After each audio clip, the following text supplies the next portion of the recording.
lot of time trying to figure out how God is going to do what we asked Him for. We'll ask God to give us a new job.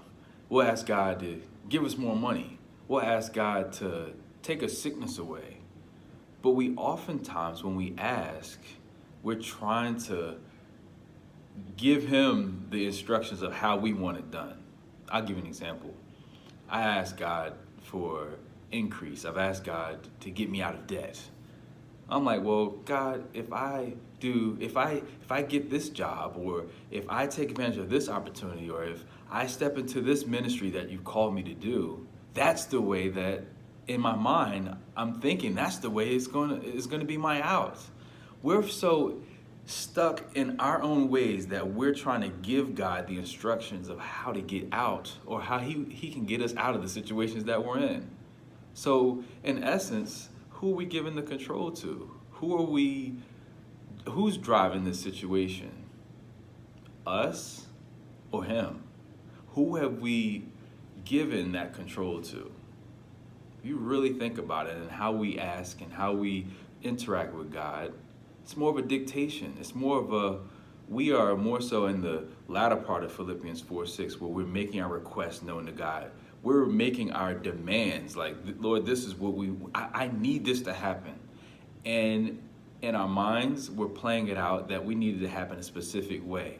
And what that does is that boxes God in. That makes Him to where He's like, I'm not going to force the way that I'm going to do it. Maybe the way that I do it, the way that I'm going to do it may not be the way that you're looking at me to do it. And in that way, we're looking at it to happen a certain way. So we already have steps 1, 2, 3, 4, and 5. Those steps may not be in God's plan. Those steps may not be the way that He's going to do what we've asked Him to do. And if we don't consider the fact that He may do it in a way that we've never saw coming, if we are not open to it happening any kind of way, then we're setting ourselves up to see it only the way that we want to see it. And if it doesn't match up with what we think it's going to be, then we'll miss it. And I'm not sure about you. I don't want to miss anything that God wants for me. So when I pray, and I'm making a practice of this, sometimes we have to put things into practice. And as we get into practice, it becomes a habit. And as it becomes a habit, it's more routine. It's more so first thought instead of an afterthought. I'm like, Lord, however you want to do it. I don't know how you're going to do what I've asked. I don't know if what I've asked is even in alignment. And if it isn't, forgive me. But I need help. And however you choose to help me, however you choose to help me through this, do it. And even if it's something that's uncomfortable, like a bad situation, like money situation, or a family situation, or a relationship situation, romantic relationship situation, Lord, what are you trying to show me? I know it's uncomfortable and I want out, but sometimes out doesn't help me grow.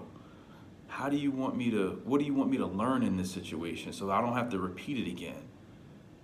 Because from my experience with the Lord, if you don't learn it, it's bound to happen again. That cycle, this is how cycles repeat in our lives. We don't learn the lesson. We're so anxious to get out of it that we don't get what we're supposed to get out of it. It's so important for us to take those lessons and learn and understand that our thoughts are not His thoughts. Our ways are not His ways. So if we're trying to figure God out, good luck. His ways are not our ways. So we'll be trying to figure that out for the rest of our lives. And it's not for us to figure out. It's for us to trust, build that relationship with Him. It's just like any other relationship in our lives. It takes time to get to know someone, and it takes time for us to learn and be able to develop a deep relationship with Christ. And that relationship building is a lifelong process. What is your level of commitment to getting to know Christ and trusting Him and building confidence in Him and how He's going to move in your life? It takes time. It takes intentionality. How intentional are you on building a relationship with Him? He loves you more than you could ever imagine. He loves you even when you don't feel lovable. He loves you more than I can even put a word on it. He loves you, and he wants a relationship with you. Will you have a relationship with him?